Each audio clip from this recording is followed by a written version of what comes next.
और देखिए, भजनलाल सरकार का पहला बजट कल आने वाला है। वित्त मंत्री दिया कुमारी बजट को पेश करेंगी। पूर्णकालिक बजट ना होकर ये लेखानुदान होगा। राजस्व और खर्चों का लेखा जोखा मात्र ये लेखानुदान होगा। और 20 साल में पहली बार राजस्थान में आप इतिहास बनते देखेंगे। इससे पहले आपको बता दें कि मुख्यमंत्री ही बजट पेश करते हैं, चाहे अशोक गहलोत हो या वसुंधरा राजे। अब बजट में क्या होगा, जरा ये भी समझ लीजिए। नई भर्तियों की घोषणा हो सकती है, साथ ही साथ डीजल पेट्रोल पर वैट कम करने को लेकर कमेटी बनाई जा सकती है। चिरंजीवी सहित कई योजनाओं के नाम बदले जाने तय हैं। मुख्यमंत्री आयुष्मान योजना का नाम नया हो सकता है। कर्मचारियों की पेंशन में आंध्र मॉडल अपनाने की भी घोषणा हो सकती है। लोकसभा चुनाव के मद्देनजर लोक लुभावन घोषणाओं के आसार भी नजर आ रहे हैं। 22 साल बाद वित्त मंत्री लेखानुदान पेश करेंगी।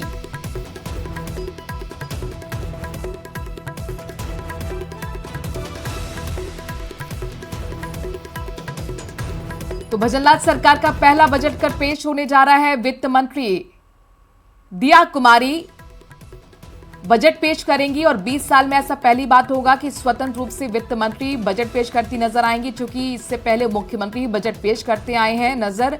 अब बजट में क्या कुछ हो सकता है, दरअसल इस पर सभी की निगाह टिकी हुई है। हालांकि ये एक लेखानुदान है, पूर्ण बजट नहीं है, लेकिन बावजूद इसके महत्वपूर्ण इसलिए हो जाता है क्योंकि इसके बाद लोकसभा चुनाव भी होने हैं। लिहाजा लोकसभा चुनाव के मद्देनजर लोक लुभावन घोषणाएं भी हो सकती हैं।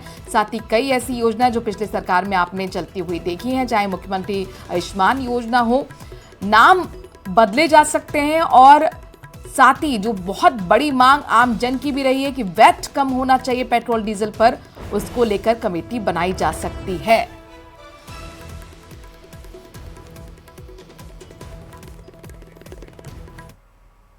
तो प्रदेश की भजनलाल सरकार का कल पहला लेखानुदान पेश होगा और लेखानुदान को वित्त मंत्री दिया कुमारी पेश करेंगी। लेखानुदान बजट से युवाओं की क्या अपेक्षा है, इसके अलावा रोजगार और स्किल को लेकर युवाओं का क्या कहना है, इसको लेकर हमारे संवाददाता मनीष हादीश ने युवाओं से बातचीत की है। देखिए आप। प्रदेश में भजनलाल सरकार का पहला लेखानुदान बजट पेश होने वाला है। ये बजट वित्त मंत्री दिया कुमारी पेश करने वाली है। इस बजट से हर वर्ग की क्या उम्मीदें, क्या अपेक्षाएं हैं, ये बात हम कर रहे हैं और हम युवाओं से पूछते हैं कि उन्हें रोजगार के अवसर कितने मुहैया हो पाए हैं या फिर उनके लिए बेरोजगारी कितनी बड़ी समस्या जो है वो बनकर के खड़ी है। किस तरह से सरकार से वे अपेक्षाएं रखते हैं, उम्मीदें रखते हैं।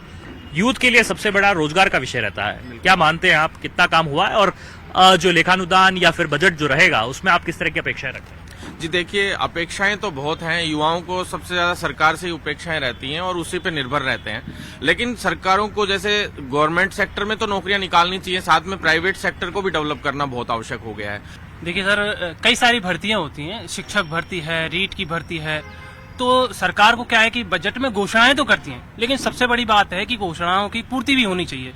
बजट में घोषणा होती है लेकिन वो भर्तियां कभी पूरी नहीं हो पाती। अब जैसे कि रीट भर्ती है, हर साल निकालनी चाहिए। तो संस्कृत शिक्षा विभाग में 3rd ग्रेड की भर्ती है, उसके अभी तक नियम संशोधन नहीं हो रहे थे। तो कई सारी भर्तियां हैं, हर साल भर्तियां निकाले, भले ही वैकेंसियां कम निकाल दे, लेकिन कम से कम रोजगार अगर हर साल मिले, हर साल वैकेंसी निकले, तो अभ्यर्थी जो एक तैयारी करता है तो वो जिस मानसिक पीड़ा से गुजरता है ना, वो उसकी एक मानसिक पीड़ा कम होगी। मानसिक पीड़ा कम हो।